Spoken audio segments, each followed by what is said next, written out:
Je suis l'exemple devant vous. J'ai commencé comme vous. J'ai écouté, j'ai joué pas mal dans des différents postes. Les conseils du coach sont devenus un rituel pour ces jeunes apprentis footballeurs avant le début de l'entraînement. Ça m'inspire beaucoup. Bon, quand il me dit de faire quelque chose au terrain, je le fais correctement parce que je sais ce qu'il me dit, c'est correct. Parce qu'il a passé par là. Donc, je pense bien ce qu'il me dit, c'est réel. À la retraite, suite à de multiples blessures, l'ex-international guinéen a décidé de revenir dans son pays pour partager son expérience avec les jeunes Guinéens. Après ma carrière en Égypte, avec des blessures que j'ai eues, donc j'ai arrêté et je me suis dit pourquoi pas rentrer chez moi.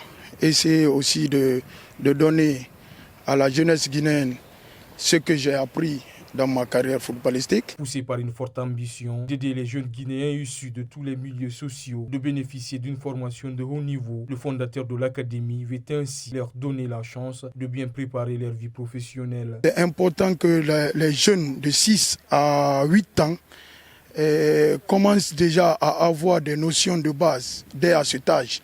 Parce qu'une fois que tu dépasses par exemple 12 ans, on peut te dire des choses que tu peux retenir aujourd'hui, mais demain, tu oublies. Ce rêve, l'ex-international sait qu'il ne peut pas le réaliser seul. Pour mettre une initiative sur place, tu as besoin aussi des soutiens. Et Dieu merci, aujourd'hui, je suis soutenu par pas mal de personnes avec lesquelles même j'ai fondé un bureau. Pour y arriver, d'autres acteurs l'ont donc rejoint pour mener ce combat, à l'image du président de l'académie venu pour booster les jeunes apprentis. Le projet à long terme, d'abord, c'est professionnaliser l'académie, professionnaliser beaucoup de jeunes Guinéens.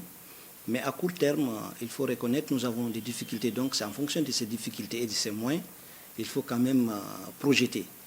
D'abord, nous avons eu la chance d'avoir un domaine à Koya, à Wonkifon, de 2 hectares. Nous voulons être autonomes. Cet autre responsable de l'académie, lui, fait de sa lutte personnelle la formation académique de ces jeunes joueurs. Que les enfants sachent que ce qu'ils sont en train de faire, c'est un métier aussi. Parce que la plupart des joueurs, ils ne savent pas que le football, c'est un métier. Parce qu'ils ne prennent pas de sérieux. Il faut qu'ils prennent de sérieux, en étudier aussi. Avoir aussi un métier parallèlement au football. Avec une stratégie de recrutement menée par plusieurs formateurs, cette académie attire de plus en plus de jeunes. Je suis là à cause de ça. Je pense que l'académie a de l'avenir et ils peuvent aider les jeunes Guinéens à évoluer. Et ça va quoi, ça va. Par ailleurs, l'académie a résisté à l'arrivée de beaucoup d'apprentis footballeurs de la sous-région. Je ne regrette pas d'avoir quitté chez moi pour venir en Guinée, pour une formation. Même si mes parents me manquent beaucoup, je sais que je suis là pour un objectif. Et avec le coach, je pense atteindre mes objectifs, puisque je m'améliore chaque jour. Je suis vraiment content d'être là. L'ambition de l'académie est de recruter et former des joueurs capables de répondre aux exigences techniques, tactiques et athlétiques, mais également mentales du haut niveau.